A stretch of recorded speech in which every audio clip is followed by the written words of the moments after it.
Kawan baik, jumpa kembali bersama Nur Iswan Channel. Channel yang tagline-nya menjernihkan pikiran dan menebar kebaikan. Kawan baik, akhir-akhir ini yang perlu kita syukuri adalah betapa banyaknya masyarakat memberikan perhatian terhadap penegakan hukum di tanah air. Setelah ramai dengan diskusi tentang abolisi dan amnesti untuk Mas Hasto dan Mas Tom Lembong. Kali ini kita juga dihentakkan dengan perkembangan menarik tentang penegakan hukum dan kepastian hukum di Indonesia. Bagaimana dan arahnya seperti apa sih? Dan kasus ini menarik karena menyangkut juga nama-nama besar ya. Yaitu namanya Sylvester Matutina. Nah, Sylvester Matutina ini adalah salah satu diehardnya atau pendukung garis kerasnya lah, orang menyebutnya begitu, Pak Jokowi dengan organ relawannya. Nah, akhir-akhir ini kita sering lihat Bang Sylvester ini muncul di berbagai media elektronik dan online, memberikan statement-statement yang membela Pak Jokowi, tetapi ternyata Bang Sylvester Matutina itu dipandang atau terbukti itu juga memiliki kasus hukum yang sedang berjalan gitu. Nah, tentu saja hal ini membuat kita terhenyak. Bagaimana mungkin seseorang yang sudah divonis berkekuatan hukum tetap tapi tidak pernah menjalaninya, walaupun ya pengakuannya Bang Sylvester katanya ia telah menjalani proses semuanya gitu pada satu diskusi dengan Roy Suryo ketika itu. Tapi kita tidak perlu dan tidak perlu terburu-buru juga menentukan atau menyalahkan atau membenarkan sesuatu peristiwa, tapi baiknya kita lihat apa sih sebenarnya kronologis kasus Sylvester Matutina ini gitu. Dan itu harus flashback ke peristiwa di tanggal 15 Mei 2017 di mana dia itu karena mungkin saking semangatnya membela Pak Jokowi akhirnya nyenggol ke sana kemari sehingga statement-statementnya itu menyengat dan bahkan mungkin menyerang Pak Yusuf Kalla ketika itu. Jadi setting politiknya ketika itu kan itu masih periode pertamanya Pak Jokowi ya. Pak Jokowi itu berpasangan dengan Yusuf Kalla kan memerintah dari 2014 ke 2019. Nah, peristiwa ini terjadi 2 tahun sebelum pasangan Jokowi JK itu berakhir di 2019, karena di 2019 kan Pak Jokowi berpasangan dengan Kiai Haji Ma'ruf Amin karena Pak Yusuf Kalla tidak mungkin lagi menjadi pasangannya karena sudah sudah 2 kali periode itu menjadi wakil presiden. Sebelumnya ia wakil presidennya Pak Yus SBY pada periode 2004 dan 2009. Oke. Nah, statement yang menyengat ini mengingatkan saya kepada peristiwa pada saat pertarungan Hillary Clinton dengan Barack Obama di konvensi Partai Demokrat ketika itu. Jadi sebelum maju menjadi calon presiden dari Demokrat kan mereka harus ikut, 2 orang ini harus ikut konvensi. Nah, itu pertarungannya amat sangat keras dan panas.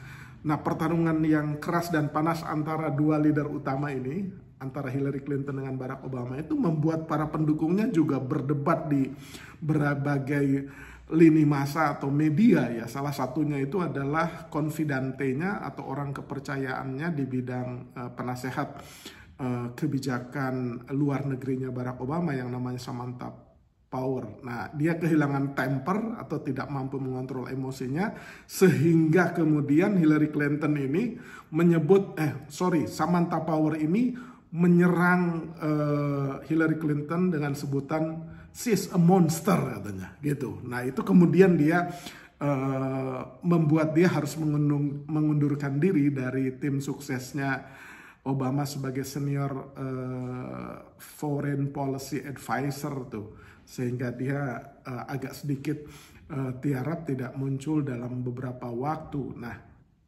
jadi kesalahan ucapan atau kesalahan menginterpretasikan semangat pembelaan itu memang bisa dialami oleh siapa saja.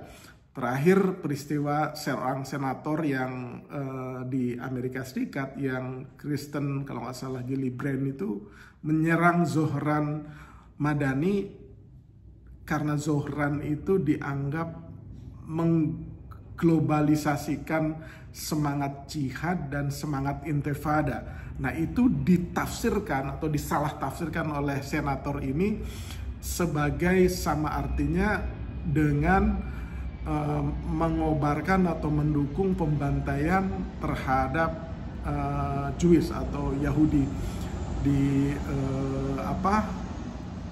di sana, sehingga dianggap mencemaskan atau menumbuhkan jadi kemenangan Zohran atau munculnya Zohran itu dianggap memunculkan kecemasan dan ketakutan kelompok Yahudi di kota New York. Tapi kemudian juga meminta maaf. Jadi kalau Samantha Power dihukum dan disanksi dengan mengundurkan diri, kalau senator di Amerika ini meminta maaf kepada Zohran Madani dan kepada publik. Nah, mari kita kembali ke kasus Sylvester Matutina. Kita kutip hariankompas.com itu sudah menyusun kronologis dengan sangat detail supaya kita bisa melihat peristiwa atau kasus Sylvester ini dengan adil. Jadi ternyata menurut Kompas kronologinya itu divonis sejak 2019 karena memfitnah Yusuf Kala, tapi hingga kini belum ditahan. Jadi seingat pemberitaan ini ya, itu divonis 20 Mei 2019, tapi hingga kini sekarang itu 2025, artinya lebih dari 4 tahun sejak 20 Mei, sejak putusan kasasi itu dibacakan dan terbukti Sylvester itu sah dan meyakinkan memfitnah Yusuf Kala, itu sampai sekarang itu belum ditahan ternyata. Dan ini menimbulkan pernyataan wajar, kemudian khalayak atau publik itu bertanya-tanya, ada apa dengan kepastian hukum kita? Ada apa dengan penegakan hukum kita? Kenapa setelah berkekuatan hukum tetap atau inkrah kok seorang Sylvester Matutina itu masih belum ditahan dan menjalani penahanan, penghukuman? Apakah karena dia diehardnya Pak Jokowi? Karena 2019 sampai 2024 ya Pak Jokowi masih memerintah. Jadi asumsi-asumsi itu kemudian wajar muncul di publik, dan beberapa saat yang lalu atau beberapa hari yang lalu Kejaksaan Agung sudah akan mengeksekusi dan memasukkan Sylvester ini untuk menjalani penahanan. Nah, apa sih sebenarnya yang disampaikan oleh Sylvester Matutina pada tanggal 15 Mei 2017, dan bukti-bukti setelah melalui peradilan memang ada sakeping DVD tentang rekamannya, dan ternyata memang ya agak menyengat juga pernyataannya. Mungkin kita semua nggak seberani Sylvester lah dalam hal menyerang karakter seorang figur politik, apalagi sekelas Yusuf Kala. Jadi kata dia itu, akar masalahnya itu adalah Yusuf Kala. Jadi jangan kita dibenturkan dengan Presiden Joko Widodo. Akar permasalahan bangsa ini adalah ambisi politik Yusuf Kala, kata Sylvester dalam orasinya di 15 Mei 2017. Kemudian Sylvester juga menuduh JK menggunakan isu rasis demi memenangkan pasangan calon gubernur dan wakil gubernur Jakarta saat itu, Anies Baswedan dan Sandiaga Uno, dalam Pilkada DKI Jakarta. Sylvester juga mengatakan bahwa JK berkuasa hanya demi kepentingan Pilpres 2019 dan kepentingan korupsi daerah kelahirannya. Ini makin on fire nih Sylvester ketika itu, mungkin orasinya kan. Kita miskin karena perbuatan orang-orang seperti JK. Mereka kasus korupsi, nepotisme hanya perkaya keluarganya saja. lanjut Sylvester dalam orasi itu. Nah, orasi tersebut kemudian dilaporkan ke polisi oleh Yusuf Kalla melalui kuasa hukumnya. Kuasa hukum JK waktu itu adalah Muhammad Ihsan, mengatakan awalnya JK yang nggak berniat melaporkan Sylvester, tapi di kampung halamannya rame dan keluarganya mendesak, ya akhirnya dilaporkan. Nah, singkat cerita memang setelah itu kan kemudian ada proses persidangan dan puncaknya itu kemudian ada putusan ya. Putusan, nah ini kita lihat putusannya aja. Putusan Mahkamah Agung nomor 287K, ini artinya kasasi, garis miring PID, ini pasti artinya pidana, garis miring 2019, tanggal 20 Mei 2019 tentang Matutina. Kapan? Ya, jadi kalau kawan baik semua mau ngecek putusan-putusan itu ada di Direktori Putusan Mahkamah Agung Republik Indonesia. Nah, tanggal musyawarahnya 20 Mei 2019, tanggal dibacakannya 20 Mei 2019. Statusnya berkekuatan hukum tetap, ya. Nah, kemudian apa isinya gitu? Isinya itu ya salah satunya adalah ia secara sah dan meyakinkan itu dianggap memfitnah Yusuf Kalla dengan statement-statement tadi itu. Jadi terbukti secara sah dan meyakinkan. Barang buktinya ada sekeping DVD dan divonis bersalah 1 tahun 6 bulan kurungan gitu. Artinya memang harus segera ditahan. Nah, publik kemudian mempertanyakan kenapa tidak ditahan seperti diulas tadi. Nah, tentu saja pasti semua orang akhirnya menyimpulkan apakah karena Sylvester Matutina ini adalah dalam tanda petik juru bicaranya pendukung Jokowi sehingga lambat untuk dieksekusi. Nah, ini menjadi PR atau pekerjaan rumah dari aparat penegak hukum, ya. Kenapa kok tidak serta-merta ditahan gitu. Nah, kita tentu saja harus melihat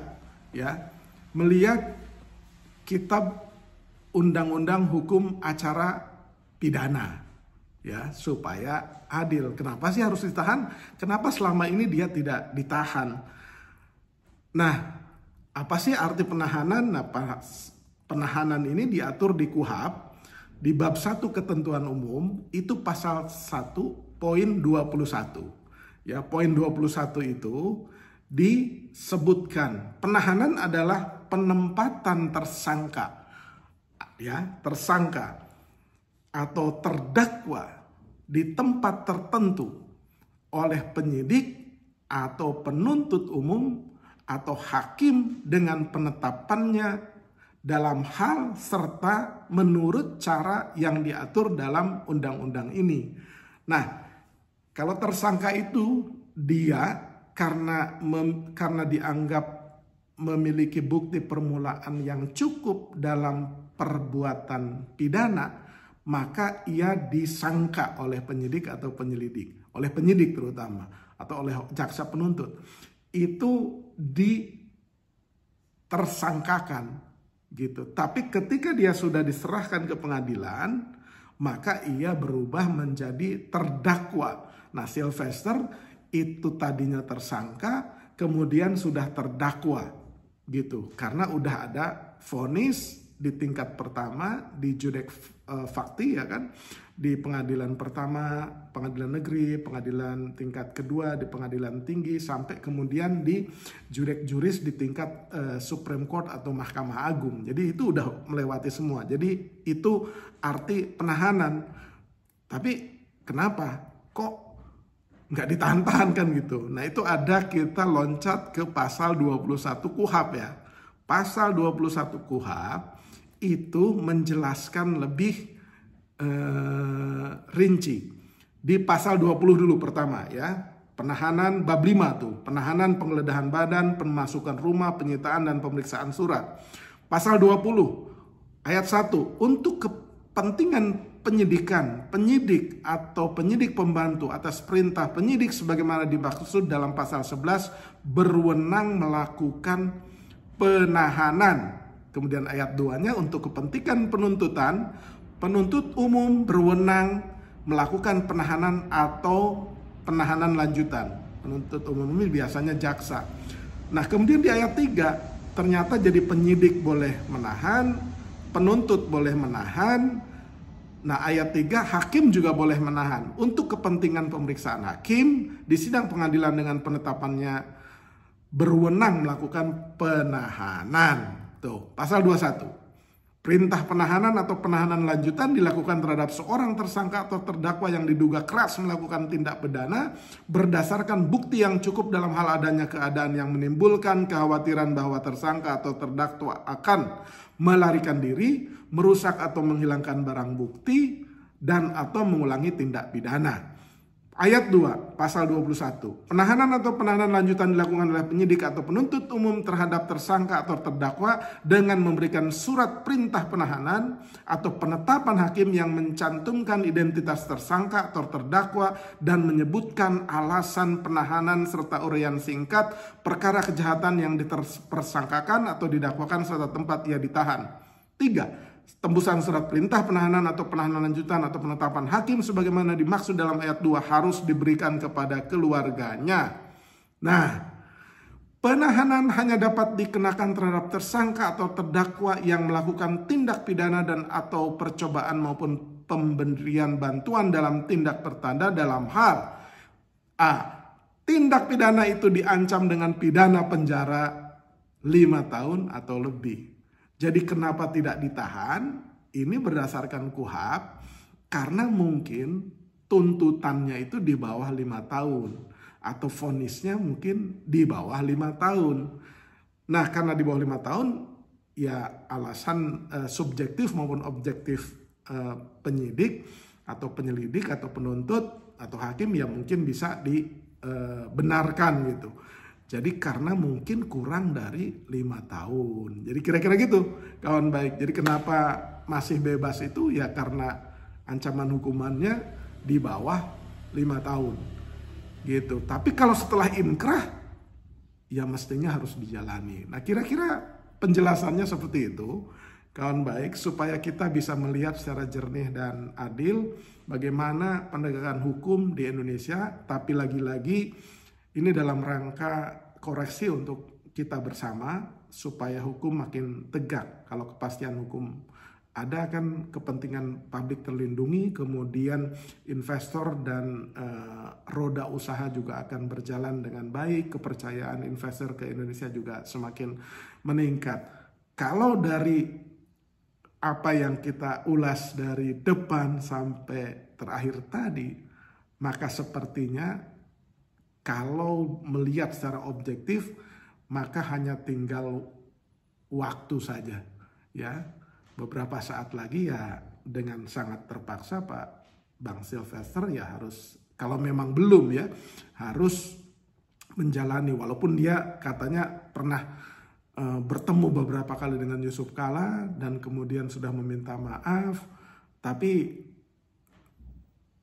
juru bicara Pak Yusuf Kalla, Bang Uceng atau Husein Abdullah itu dan anaknya itu menyatakan dan membantah bahwa Pak JK belum pernah ketemu siapa yang salah, siapa yang benar. Dengan informasi itu biarlah waktu atau pemirsa semua kawan baik menilai sendiri. Demikian kawan baik, semoga kepastian hukum dan penegakan hukum di bawah pemerintahan Pak Prabowo itu semakin baik. Terima kasih.